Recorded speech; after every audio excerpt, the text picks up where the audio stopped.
In this module, we will again talk about some more parameters about the growth kinetics in continuous culture. In the previous module, we are discussing the chemostat positions, that how that will become very critical when there is some minor changes or minor we can say that if we say that how we check the steady state. So in this slide you can see that if we can say that in a continuous culture, the effect of increase initial substrate concentration on the steady state biomass, and then that also effect on the residual substrate concentration on the chemostat. So there is a different possibilities that how we start the fermentation process in continuous culture. So when we start our fermentation, so if initially we add less amount of the substrate, then there will be a more chance having the less residual substrate with respect to time. So in this diagram you can see that there are three situations: SR1, SR2 and SR3. Mean X is the biomass concentration when there is initial substrate concentration in a stage 1 or in a first situation, then in second situation, and then in a third situation.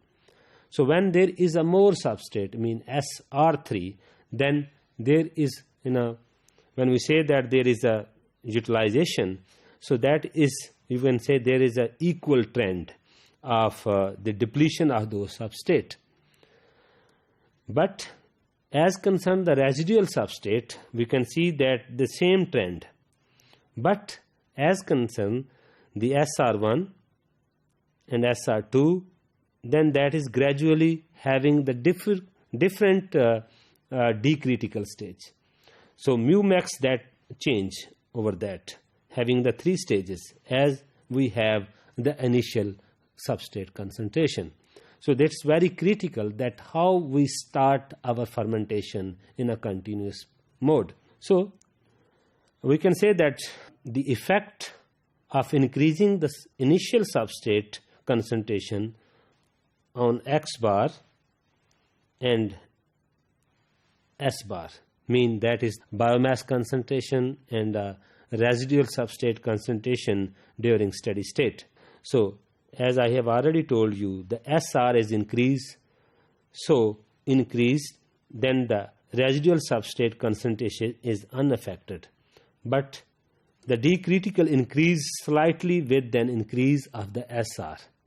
So as we have seen that there is three different, in a previous figure, that there are three different mu max stages, but there is a minor change.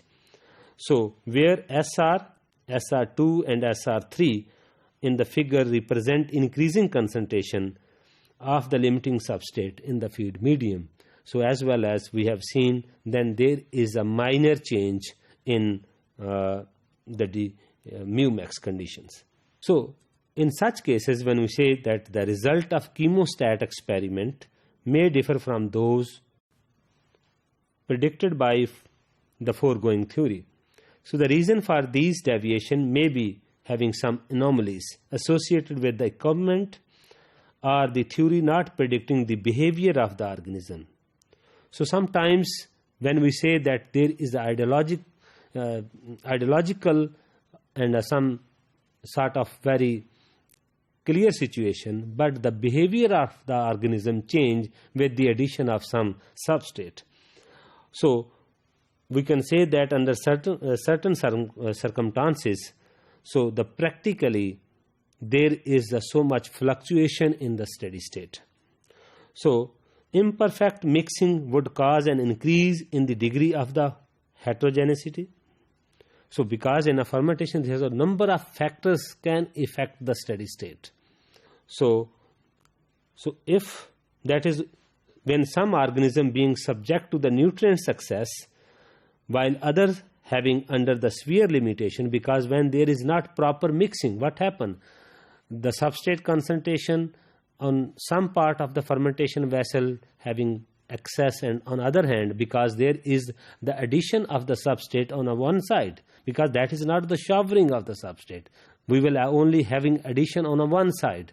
So there is a proper mixing. If that, then that can be. But if there is not proper mixing, that can affect the whole situation in the fermentation vessel. So this is a very critical situation while handling the continuous cultures.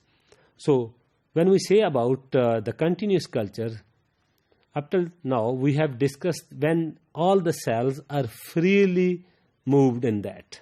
Because sometimes when we use immobilized cells, so when there is a utilization of the immobilized cells in the fermentation vessels, then we can say there is no more dilution when there is an output. When we are harvesting something, what happens? So there will be no more harvesting of the existing cells. That can affect the situation inside the fermentation. So the immobilized cells are not subject to the removal from the vessel, but will consume the substrate, resulting in the suspended biomass. So that can have another situation inside the fermenter. So then that can be affected by number of ways in a fermentation conditions.